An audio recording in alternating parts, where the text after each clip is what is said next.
Watch this. A broken script, a single plain language request, and 30 seconds later, the bug is found, fixed, and explained back in plain English. No subscription, no credit card, no trial that quietly expires in a week. This is Codex, OpenAI's coding agent, and the version that actually writes and fixes real code is sitting inside the completely free ChatGPT plan right now. Most people assume something this capable has to be locked behind a paywall, and that assumption is exactly why they never try it. Before we go further, tap like on this video and drop a comment telling me what small coding task you have been putting off because you thought you needed to pay for help. It helps this video reach more people who are still avoiding this for no real reason. Here is why this actually works, and it is not a limited trial or a bait and switch. Codex is not sold as its own separate product. It is bundled directly into every tier of ChatGPT, including the completely free plan, the same way a feature ships inside an app instead of requiring its own purchase. The free plan runs on a lighter model in that family, which is genuinely capable for everyday coding tasks.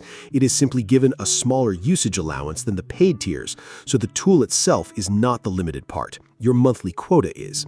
Once you understand that distinction, the entire strategy for using this well becomes obvious. Get the most out of the allowance you already have instead of assuming you need to pay just to unlock the feature at all.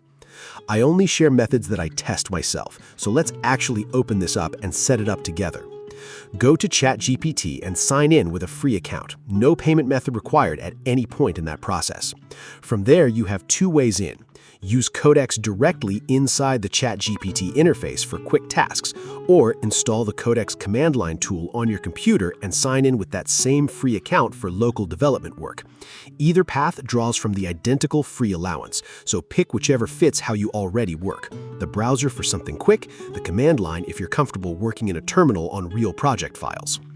Let's walk through a real example of what this looks like in practice.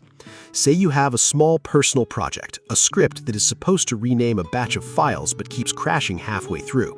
You paste the error and describe what the script should actually do, and instead of just spitting out a corrected block of code, it reads through the logic, finds the specific line causing the crash, and explains in plain language why that line was failing before handing you the fixed version. That explanation is the part people underestimate. You're not just getting a fix, you're actually learning why your original approach broke. Here's a second example that shows a different kind of task entirely. Say you want a very simple personal tool, something like a script that organizes files in a folder by date, and you've never written anything like it before.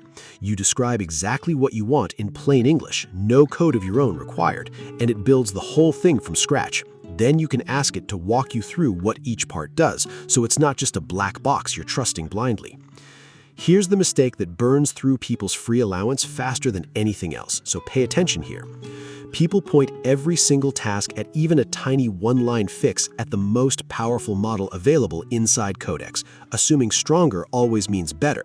That's backwards for routine work. The strongest model in that family is genuinely built for complex, heavy reasoning tasks, and running small routine fixes through it burns through your limited free quota far faster than necessary, leaving you locked out right when you actually need it for something that matters.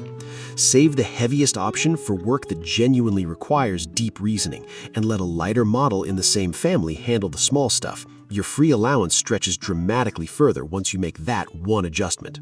Here is the golden tip, and this is what actually separates someone who burns out their free quota in a day from someone who runs on it comfortably every week.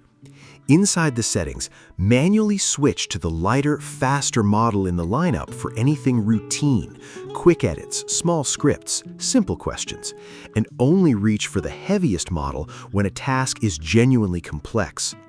Try this specific approach. Before you send your next request, ask yourself honestly whether this task needs deep multi-step reasoning or just a straightforward fix. And if it is the second one, switch models first, because that single habit alone can stretch a free allowance 2 to 3 times further without costing you a cent. On top of that, if you are a verified student or maintain a public open source project with real community traction, both come with their own legitimate paths to significantly more free usage, worth checking even if you think you do not qualify. I test new AI deals every week. If a new free method comes out, you'll see it here first. One more thing worth knowing before you dive in. If you ever connect this to your own real code base instead of a personal script, review what it changes before you accept it, because an agent this capable will sometimes touch more than you expected, and a quick review habit costs you seconds while preventing a change you did not actually want. If getting a real coding assistant for $0 sounds like something you want more of, subscribe now, because next video I am pushing this exact free setup to its actual limit, running a full week of real coding tasks through it to show you precisely how far the free allowance goes before it runs out.